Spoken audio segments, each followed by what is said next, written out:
हमारी अगली सत्र पर चर्चा का विषय होने वाला है शिक्षा एवं रोजगार विजन 2030। सर, विजन 2030 की बात कर रहे हैं हम लोग, और विजन 2030 में छत्तीसगढ़ जिस हिसाब से अभी चल रहा है, ऐसा लग रहा है कि जो अनएम्प्लॉयमेंट दर है इंडिया में जो चल रहा है, उसमें छत्तीसगढ़ एक अलग छवि लेके उभरा है कि यहाँ अनएम्प्लॉयमेंट सबसे कम है। हाँ, लेकिन इसमें कुछ विसंगति ये दिखती है कि अगर हम ग्रॉस एनरोलमेंट रेशियो या फिर शिक्षा का स्तर, उसमें हम कहीं पीछे दिखते हैं, लेकिन अनएम्प्लॉयमेंट में कहीं आगे दिखते हैं। तो ये विसंगति कहाँ से आ रही है? ये विसंगति जो है, हमारे यहाँ जो बेसिक सिस्टम है स्वरोजगार का और एग्रीकल्चर बेस जो स्वरोजगार, और तो इसके जो इनफॉर्मल सेक्टर्स हैं वहाँ पे हमारे पास इतना अच्छा इंफ्रास्ट्रक्चर है, चाहे वो व्यापार हो चाहे कृषि का क्षेत्र हो।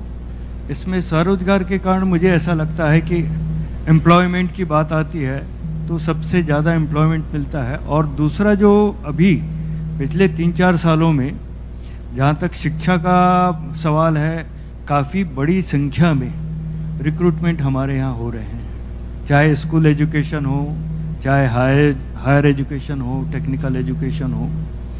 तो ऐसा लगता ज़रूर है कि एम्प्लॉयमेंट अनएम्प्लॉयमेंट हमारे यहाँ सबसे कम है, लेकिन आप ये दोनों चीज़ों को मिलाएंगे तो इसका बराबर एक पिक्चर क्लियर हो जाता है। ओके, जैन साहब, एक अभी जो इंटरव्यू हुआ मुख्यमंत्री जी का, उसमें एक बात निकल के आ रही है कि नेशनल लॉ यूनिवर्सिटी और आईआईटी और ट्रिपल आईटी ये सब रायपुर भिलाई में ही स्थित है, लेकिन मुख्यमंत्री जी का ये कहना कुछ अलग ही तरीके की सोच है कि हम क्यों ना गांव-गांव में इंग्लिश मीडियम कॉलेजेस स्कूल्स पहुंचाएं, ना कि एक जगह केंद्रित रखें ताकि लोग भागकर या पलायन करके गांवों से शहर में आ जाएं। क्या ये सोच आपको लगता है इक्विटेबल डिस्ट्रीब्यूशन ला सकती है? देखिए, अब इतिहास देखें तो हमेशा जो नगरीकरण है उसकी आलोचना इसी बात को लेकर के होती आई है कि हम गांव में वो सुविधाएं नहीं दे पाए, जिसके कारण लोग नगरों की तरफ आकर्षित हुए और हमारे गांव उसके कारण ख़राब हुए और नगर जो है और बद से बदतर स्थिति में आ गए, क्योंकि वो उतनी उनके पास कैपेसिटी नहीं थी कि उतना लोड वो बियर कर सके उनका। अगर आप दुनिया का विकास के जो देश हैं उसमें देखें तो आप ये पाएंगे कि निश्चित तौर पर उन देशों का ज़्यादा अच्छा सुव्यवस्थित विकास हुआ है और अच्छा डेवलपमेंट हुआ है, जिन्होंने अपने ग्रामों की तरफ ज़्यादा ध्यान दिया है, ग्रास रूट लेवल की तरफ ज़्यादा ध्यान दिया है। और निश्चित तौर पर अगर आपको सारी सुविधाएं आपके ग्राम में ही मिल जाएंगी, आपके गांव में ही मिल जाएंगी, तो लोग शहर की तरफ क्यों भागेंगे? और आप जैसे आप समझते हैं कि शहरों में जाने से न सिर्फ वो अपने लिए बल्कि दूसरों के लिए भी एक समस्या का कारण बनते हैं।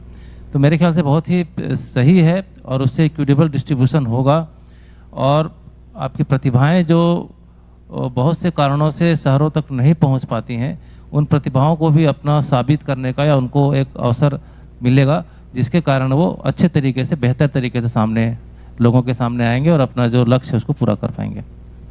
वर्मा साहब, छत्तीसगढ़ में इंडस्ट्रियल पॉलिसी का जिक्र हुआ अभी कि एक बेहतरीन इंडस्ट्रियल पॉलिसी बन के आई है, मगर ऐसा लगता है कि रुझान टेक्निकल एजुकेशन की तरफ कम हो रहा है। तो क्या लोकल स्किल को जो रोजगार मिलना चाहिए इस इंडस्ट्रियलाइजेशन की वजह से, वो कहीं हम चूक रहे हैं क्योंकि हमारा इंटरेस्ट कम हो रहा है? जहाँ तक टेक्निकल एजुकेशन में इंजीनियरिंग का प्रश्न है, तो पिछले कई सालों से न सिर्फ छत्तीसगढ़ बल्कि पूरे देश में रुझान कम हुआ था।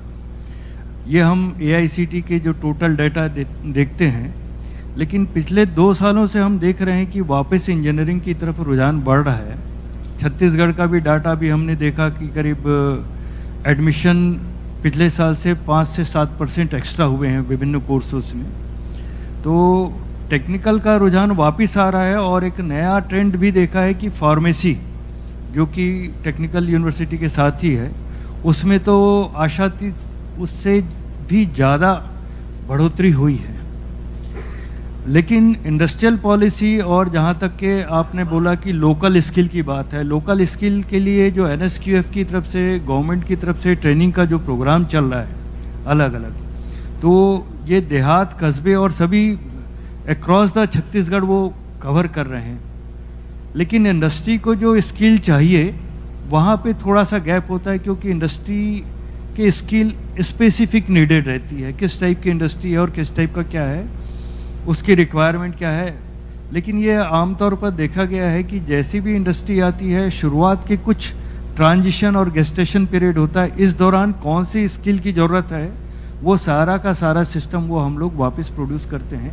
1-2 साल के शेकी और ट्रांजिशन गेस्टेशन पीरियड के बाद वो पिकअप कर लेती है। जो जैन साहब ने कहा था कि equitable distribution across the state, वो हम क्यों टेक्निकल एजुकेशन में लागू नहीं कर पा रहे हैं कि ऊपर के 4-5 कॉलेजेस में भरपूर एडमिशन होता है और उसके बाद के कॉलेज खाली रह जाते हैं, तो ये कैसा इक्विटेबल डिस्ट्रीब्यूशन हुआ? अब ये फिजिकली हम बोलें दो एस्पेक्ट हैं, फिजिकली और उसका क्वालिटी की बात करें। फिजिकली तो हमारे पास लगभग सभी शहरों में cross the Chhattisgarh technical institutes हैं, चाहे पॉलिटेक्निक हो, इंजीनियरिंग हो, फार्मेसी हो। लेकिन जहाँ तक के सर्वाइवल की बात आती है तो वो क्वालिटी पे जो इनका परफॉर्मेंस है उसके ऊपर डिपेंड करता है। तो जो इंस्टीट्यूट्स परफॉर्म कर रहे हैं वहाँ पे उनकी डिमांड है, इंडिपेंडेंट ऑफ सिटीज़। तो ये हमने देखा है कि जो क्वालिटी मेंटेन नहीं कर पाते हैं, they are not in the demand. तो ये इक्विटेबल लाने के लिए awareness for the quality at different locations, ये बात बहुत ज़रूरी है। ओके सर, जैन साहब, देखिए गांव में छत्तीसगढ़ में जितना मैं घूमा हूँ बेहतरीन टैलेंट है। मैं एक उदाहरण देना चाहता हूँ और ये अभी अभी का है। एक रोज एक बच्चा आया कि मैं सुसाइड करना चाहता हूँ, तो उसकी बहन लेके आई, चलते हैं जवाहर सर से मिल के आते हैं। और वो दोनों मिलने आए। वो बहुत ही दबंग लड़की थी और दोनों मोटरसाइकिल में आए। ताज्जुब की बात यह है कि दोनों को दिखता नहीं है, they were both blind students, और मोटरसाइकिल में दिन दहाड़े मेरे पास चले गए। और बहन बोलती है ये भाई मेरा जो है वो सुसाइड करना चाहता है, ज़िंदगी से हार गया, सीए नहीं हो पा रहा है उससे, और मेरे मम्मी पापा परेशान है कि तू नौकरी में कमा क्यों नहीं रहा है। तो वो बच्चे ने मेरे से बात बोला, तू गलत कर रहा है, शायद तू सीए के लायक नहीं है, कैट देना चाहिए। 9 महीने बाद, और मैंने उसको एक कोचिंग इंस्टीट्यूट भेजा कि भाई फीस नहीं ले इससे, ये बच्चे को तुम पढ़ा दो, मुझे लगता है इसमें एप्टीट्यूड है। 9 महीने बाद एक दिन एक बच्चा फ़ोन करता है, मैं आपसे मिलना चाहता हूँ। शाम के 5:30 बजे वो फिर से मोटरसाइकिल में अपनी बहन के साथ आ जाता है और बोलता है कि सर मेरा कैट में हो गया, IIM अहमदाबाद मिल गया मुझे 90। अच्छा, अंधा बच्चा है वो। हाँ, और मैंने बोला अब क्या करें? बोले 24 लाख रुपए फीस है सर। मैं बोला लोन मिल जाएगा तेरे को, फिर भी एक कोशिश करते हैं। तो हमने उस दिन लकीली CM साहब को फ़ोन किया और CM साहब मिल गए, बोले जल्दी से भेजिए, आधे घंटे के अंदर भेजिए। वो लड़का CM साहब के पास गया, 24 लाख रुपए का इंतजाम CM साहब ने वहीं किया। और इतना ही नहीं, उन्होंने ट्वीट किया कि ये बच्चे का मोहित करके नाम है, इसका IIM में हुआ है, हाँ, गवर्नमेंट उनको प्रोत्साहन राशि की तरह 24 करोड़ रुपए देते हैं। मेरा कहना है वो लड़का सही समय पर सही जगह पहुंच गया, इस वजह से वो पहुंच पाया। इक्विटेबल डिस्ट्रीब्यूशन का मतलब है क्या हम ऐसे टैलेंट को गांव से निकालकर उनको ऐसे अपॉर्चुनिटीज दे सके जिससे कि वो पनप सके, तो छत्तीसगढ़ बेहतर होगा। मेरा जो सवाल है वो ये है कि नेशनल एजुकेशन पॉलिसी ने ये कहा है कि इन बच्चों को स्किल्स ऐसे दें कि इनका टैलेंट उभर के आ सके, और इसका प्रावधान नेशनल एजुकेशन पॉलिसी में 6th स्टैंडर्ड से। तो क्या हमने ऐसी तैयारी की जिससे उसको स्किल क्वालिफिकेशन की कुछ सर्टिफिकेशन पैरेलली मिल सके, चाहे कि स्कूल ड्रॉप आउट भी हो जाए तो नौकरी के लायक हो? जी देखिए, मैं आपके माध्यम से सभी को बताना चाहता हूं कि छत्तीसगढ़ पूरे देश में पहला ऐसा राज्य है जिसने ITI के साथ स्कूलों का लिंकअप किया। लिंकअप ऐसे किया है कि जो 11वीं 12वीं में जो पढ़ने वाले विद्यार्थी हैं उनको जो उनके नियरेस्ट जो ITI थे उनके साथ उन्होंने जोड़ा और उनको न सिर्फ 11वीं का सर्टिफिकेट मिला, 12वीं का सर्टिफिकेट मिला, बल्कि ITI का जो ट्रेनिंग सर्टिफिकेट है वो भी दिया गया। और इसका परिणाम ये रहा कि अभी सबसे पहला बैच हमारा निकला और माननीय मुख्यमंत्री जी के कर कमलों से उन सबको हम लोगों ने सर्टिफिकेट वितरण किया। और इसकी जानकारी, चूँकि आजकल बातें बहुत तेज़ी से फैलती हैं, भारत सरकार को इसकी जानकारी मिली कि छत्तीसगढ़ राज्य में एक ऐसा कोर्स चल रहा है जिसमें कि 11th की पढ़ाई के साथ 12th की पढ़ाई के साथ ITI का जो बाकायदा उनका जो डिप्लोमा कोर्स होता है, जो डिग्री कोर्स होता है, उसके अंतर्गत उनको सर्टिफिकेशन का भी काम कर रहे हैं। तो उनकी टीम पूरी आकर के हमारे यहाँ का स्टडी करके गई है और उनकी प्लानिंग है कि पूरे देश में इसको लागू किया जाए। तो हम इस दिशा में काफ़ी पहले से, आज के 3 साल पहले से हम चालू कर चुके हैं और हमारे 11th और 12th के बच्चे इसमें पार्टिसिपेट कर रहे हैं, इसमें ट्रेनिंग ले रहे हैं। उसके बाद हम उनकी ट्रैकिंग भी करते हैं कि उनको प्रॉपर तरीके से, अगर वो उसके बाद रोज़गार करना चाहते हैं तो रोज़गार करें, या उसके बाद आगे फर्दर स्टडी करना चाहते हैं तो फर्दर स्टडी करें। तो हम इसको ऑलरेडी किए हुए हैं। अब जहाँ तक क्लास 6 का सवाल है, तो हम अगले 1-2 साल के अंदर हम लोग AI जो हमारा आर्टिफिशियल इंटेलिजेंस जिसके बारे में बहुत ज़्यादा चर्चा हो रही है, उसको हम अपने कोर्स में कुछ क्लासेस में हम चालू करने वाले हैं। और जो न्यू एजुकेशन पॉलिसी का बेसिक जो है कि एजुकेशन का जो लेवल है वो लोकल लैंग्वेज में होना चाहिए ताकि लोग बेहतर तरीके से सीख सकें और पढ़ सकें, तो उसको भी हम करने जा रहे हैं। नहीं तो क्या मुझे फिर एक कन्फ्यूजन दिख रहा है इसमें कि अगर नई शिक्षा नीति में ये कहा जाता है कि लोकल या मदर टंग में हमको कुछ शिक्षा देनी चाहिए और दूसरी तरफ हम अंग्रेजी माध्यम स्कूल खोल रहे हैं, तो ये क्या विसंगति है? जी नहीं, बिल्कुल विसंगति नहीं है। अंग्रेजी माध्यम से शिक्षा पढ़ने वाले बच्चे को भी हम जब क्लास 1 से लेकर के 5th तक जाएंगे तो एक एडिशनल लैंग्वेज के रूप में, जैसे हिंदी इंग्लिश होती है उसी तरीके से छत्तीसगढ़ी एडिशनल लैंग्वेज के रूप में पढ़ाने जा रहे हैं। हम छत्तीसगढ़ी भाषा में पढ़ाने नहीं जा रहे हैं, हम छत्तीसगढ़ी एक स्पेशल लैंग्वेज के रूप में पढ़ने जा रहे हैं और वो सबको पढ़ना कंपलसरी रहेगा और सब पढ़ेंगे उसमें क्लास 1 से 5 तक। तो उससे क्या होगा कि हमारे जो लोकल जो साहित्यकार हैं, लोकल जो हमारा साहित्य है, लोकल जो हमारी भाषा है, बोली है, लोकल जो हमारे संस्कृति है, लोकल जो हमारे खाने पीने बोलने चालने की बातें हैं, उनको लोग सीखेंगे तो उनका छत्तीसगढ़ से एक जुड़ाव होगा। वर्मा साहब, इन्होंने जो कहा उससे मुझे लगता है कि काम बहुत अच्छे हो रहे हैं लेकिन बात दूर तक नहीं जा रही। हो सकता है हम काम अच्छा करके भी अगर प्रचार प्रसार नहीं कर पाए और कोई काम कम करके भी प्रचार प्रसार ज़्यादा कर रहा है, ऐसे भी कुछ राज्य होंगे। तो छत्तीसगढ़ अगर ये काम बहुत पहले से कर रहा है तो बहुत अच्छी बात है। सर, आपसे मैं ये पूछना चाह रहा हूँ, एक कंटिन्यूम है जो स्कूल एजुकेशन से लेके कॉलेजिएट एजुकेशन तक होना चाहिए। ऐसा क्यों लगता है कि जैसे इनको AI की ज़रूरत है तो सबसे पहले जो आपके पास आना चाहिए था इनको, हाँ, लेकिन जुड़ाव नहीं है, ऐसा मुझे लगता है। क्या ये सही है? मैं देता। देखिए, AI ऐसा सब्जेक्ट है जिसके बारे में ज़्यादा लोगों को पता नहीं है और जो हमने कोर्स डिज़ाइन करने के लिए एक कमेटी छत्तीसगढ़ शासन ने जो बनाई है उसमें हमारे IIT भिलाई के लोग हैं, आप भी हैं, हम भी हैं और भी जो एक्सपर्ट्स वगैरह हमारे हैं, जो बिजनेस कम्युनिटी के लोग वो भी हैं। हम लोग सब बैठ करके पहले ये डिसाइड करेंगे कि हमको किस क्लास से उसको डालना है और क्या कोर्स होंगे और उसको स्टडी मटेरियल क्या होगा और कैसे हम उसको कर सकेंगे, क्योंकि ये अभी प्रारंभिक रूप से और हमारे देश में मुझे ऐसा लगता है कि कुछ यूनिवर्सिटीज़ को छोड़ दिया जाए या IIT वगैरह को छोड़ दिया जाए, बड़े बड़े इंस्टीट्यूट्स को छोड़ दिया जाए, तो स्कूल लेवल में इस पर बहुत ज़्यादा काम अभी कहीं हुआ नहीं है। तो हमको बेसिक स्तर से इसमें हमको आगे बढ़ना पड़ेगा। तो हमने कमेटी बनाई है और कमेटी के रिकमेंडेशन के आधार पर हम अगले शैक्षणिक सत्र से हम इसको चालू करने जा रहे हैं। वर्मा साहब, इसी में आगे कि क्या ऐसा कुछ टेक्निकल यूनिवर्सिटी के VC होने के नाते, हाँ, जब आप लीड कर रहे हैं तो क्या स्कूल एजुकेशन में ऐसे स्किल्स देने के लिए आपका क्या योगदान होगा? हमारा योगदान काफ़ी अच्छा इसलिए हो सकता है क्योंकि इस टाइप के कोर्सेज को हम लोग डील भी करते हैं। हमारे पास बोर्ड ऑफ स्टडी होती है जिसमें कंप्यूटर साइंस, AI और डाटा साइंस के ऊपर में बहुत काम होता है, एक्सपर्ट्स पूरे रहते हैं, ग्रुप ऑफ एक्सपर्ट्स। दूसरी चीज़, हम लोग जितने इंस्टीट्यूशंस हैं, पॉलिटेक्निक हो गए, फार्मेसी हो गए, इंजीनियरिंग, ये हमारे ब्लॉक लेवल और हर शहर में पूरे छत्तीसगढ़ में अक्रॉस द छत्तीसगढ़ हैं। तो वहाँ लेबोरेटरी से लेकर के बिल्डिंग्स और सारी चीज़ें फैकल्टी के साथ में अवेलेबल हैं। यदि इसमें हम इनको सेंटर बनाते हैं और स्कूल के साथ जोड़ते हैं और स्कूल की आवश्यकताओं को पूर्ति करते हैं तो मुझे लगता है नेटवर्क बना हुआ है। सब्जेक्ट का बैकग्राउंड ऑलरेडी टेक्निकल यूनिवर्सिटी के साथ है।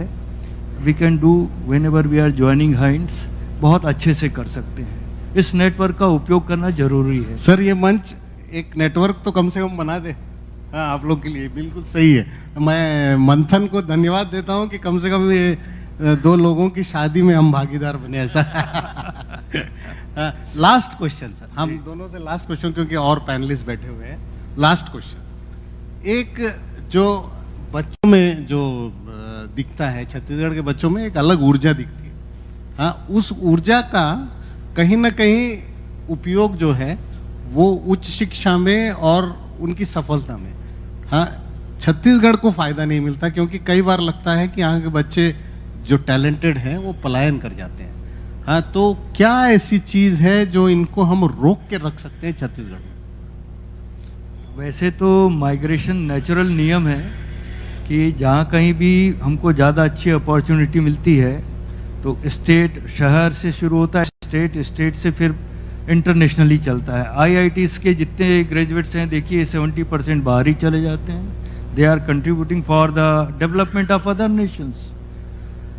लेकिन रोकने की जब बात आती है तो वो चीज़ें हम यदि यहाँ दे सकते हैं, जैसे हम देंगे तो एक बड़ा अफेक्शन और एक फैमिली और एक अपनी जगह का एक भाव रहता है बच्चों में, फैमिली में।